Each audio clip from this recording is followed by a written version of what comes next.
안녕하세요, 단골 여러분. 신현선의 책슈퍼입니다. 반갑습니다.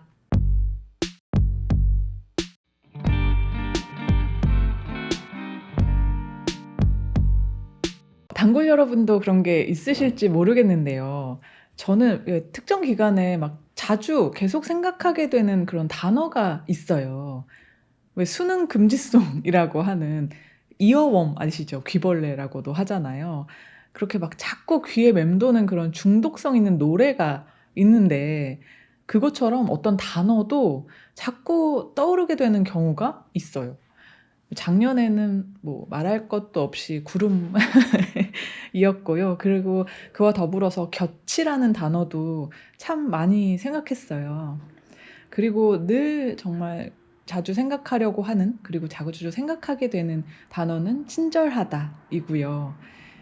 아무래도 그렇게 떠올리는 것만으로도 좀 태도를 가다듬게 되는 그런 힘이 있는 단어를 제가 좋아하는 것 같습니다.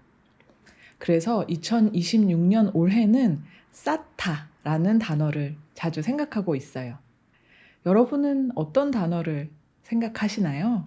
오늘 마음속에 품을 단어가 가득한 그림책, 서현, 소보기, 한성민 작가님의 멋진 민주 단어를 소개하려고 합니다. 오늘 영상 보시고 꼭 멋진 단어 하나쯤 발견하시면 좋겠어요. 이 책은 2024년에 출간된 책이에요. 민주인권 그림책이라고 해서 민주화 운동 기념사업회의 기획 시리즈예요. 새벽 배송에 관한 이야기를 담은 정진호 작가님의 바나나가 더 일찍 오려면 같은 책도 있고요. 과거에 그 고문을 목적으로 지어졌던 남영동의 대공분실 있잖아요. 그 관련한 이야기를 담은 최경식, 오소리, 홍지혜 작가님의 건축물의 기억 같은 작품이 이 시리즈에 포함되어 있습니다. 아주 묵직한 사회적인 의제를 아주 어린 어린이부터 성인까지 함께 살펴볼 수 있는 시리즈라서 이 민주인권 그림책 시리즈를 자주 찾아보게 되는 것 같아요.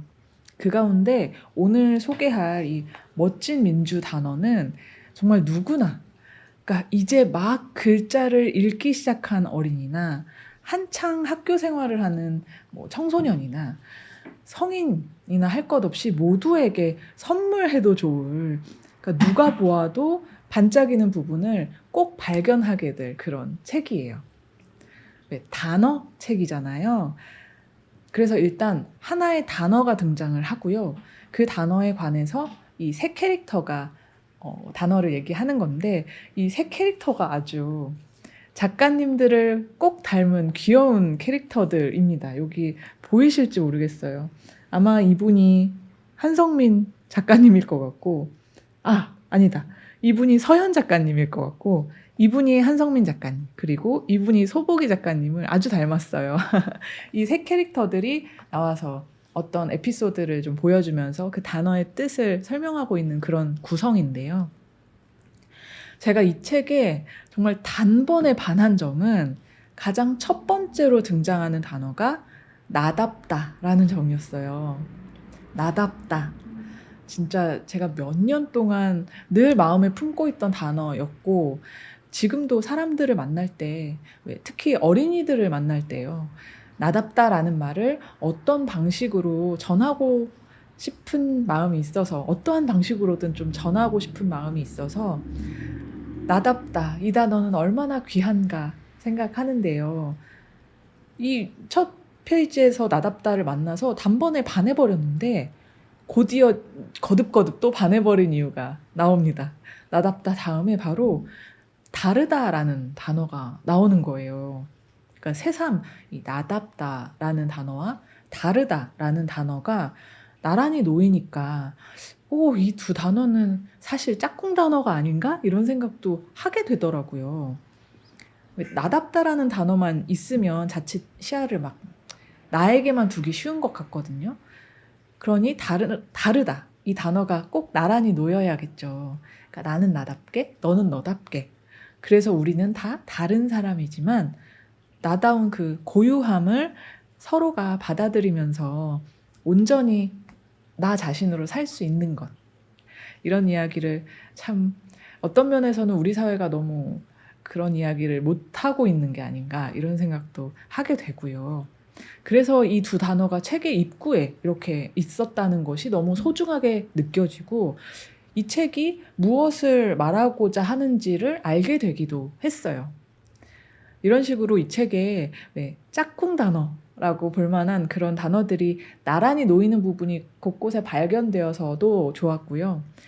그런 부분을 읽으면 단어만으로도 왜 스토리가 된다고 할까요? 예를 들면 여기에 친구라는 단어가 나와요. 근데 그 바로 다음에 어떤 단어가 나오냐면 바로 갈등하다라는 단어가 나와요. 친구와 갈등하다. 이 두 단어를 들으면 바로 어떤 얘기를 좀 상상하게 되잖아요. 그리고 그 다음에 무슨 단어가 나올까요? 네, 화해하다가 나옵니다. 이 세 단어를 나란히 놓으니까 의미가 더 풍성해지죠. 왜 친구니까 갈등할 수 있고 화해할 수 있으니까 싸워도 되고요. 이런 맥락을 읽는 것도 이 책의 큰 즐거움입니다. 그리고 제가 앞서서 올해 자주 생각하는 단어를 쌓다라고 말씀을 드렸잖아요. 쌓아가다, 쌓다 이런 단어를 자꾸 생각하게 되는데 그 맥락에서 이 책에 또 제가 이렇게 표시를 해둔 단어가 계속하다였어요. 책에서는 이 계속하다라는 단어에 대해서 완성하게 하는 힘이라고 설명을 해두었더라고요. 참 좋죠. 계속하다, 완성하게 하는 힘. 제가 쌓다를 생각한 마음도 같아요. 당장 소설 한 편을 완성하려고 하면 막막해지니까, 당장 좋아요 1000개를 받으려고 하면 아득해지니까 그러지 말고 왜 작은 벽돌을 하나 쌓자고 생각하면서 좀 다독이고 싶은 거예요. 그렇게 작은 벽돌을 하나씩 쌓다 보면 언젠가 그래도 꽤 근사한 건물 한 채는 완성되어 있지 않겠나? 라는 생각이고요. 그러다가 이 계속하다라는 단어를 이 책에서 만났는데 또 참 반갑고 오래 머물게 됐습니다. 또 여러분과 얘기하고 싶은 단어는 예민하다 그리고 울다인데요. 이 단어들 생각해 보세요. 예민하다, 울다. 이 단어들은 조금 오해가 있는 것 같아요. 조금 부정적인 느낌이랄까요? 왜 사람이 예민하네 라거나 울지 마 라는 말을 떠올리면 그렇잖아요. 그러니까 예민하게 굴지 말아라. 우는 거는 약한 거다, 나쁜 거다 라는 이런 생각이 은연중에 깔려있는 말들일 텐데 하지만 이 책에서는 이 단어들을 아주 건강하게 긍정하고 있어요. 사실 저는 이 예민하다라는 단어를 아주 긍정하고 싶어서 아마 어디에도 공개하지 못하겠지만 그 마음을 담아서 쓴 동화도 한 편 있거든요. 그러니까 그런데 그 마음을 이 책에서 만나서 정말 좋았어요. 그래서 더 여기저기 선물하고 싶어지는 책인 것 같고요. 그러니까 예민하다라는 것은 나쁜 게 아니죠. 정말 뭔가를 섬세하게 바라보고 그 안에서 어쩌면 배려심도 더 나올 테고요. 그런 미덕이 있는 단어다라는 것을 이 책은 알게 합니다. 그런 의미에서 잠깐 영어 멘트 하나 하자면요. 새 학기를 앞두고 혹시 무슨 선물을 좀 너무 부담스럽지 않은 선물을 뭘 할까라고 고민하시는 분들이 계시다면 이 책이 딱이라는 말씀을 드립니다. 학년도 상관없어요. 초등학교 저학년, 고학년, 중학교, 고등학교 다 너무 좋을 거예요, 정말. 왜 문득 단골 여러분은 어떤 단어를 자주 생각하면서 지내고 계신지, 요즘 어떤 단어 생각하셨는지 궁금해져요. 댓글로 많이 좀 나눠주세요. 오늘 소개한 책은요, 서현, 소고기, 한성민 작가님의 멋진 민주 단어였습니다. 멋진 단어를 품고 계실 단골 여러분, 다음 주 목요일에 또 만나겠습니다. 지금까지 신현선의 책슈퍼였습니다. 아끼는 책 팔아요.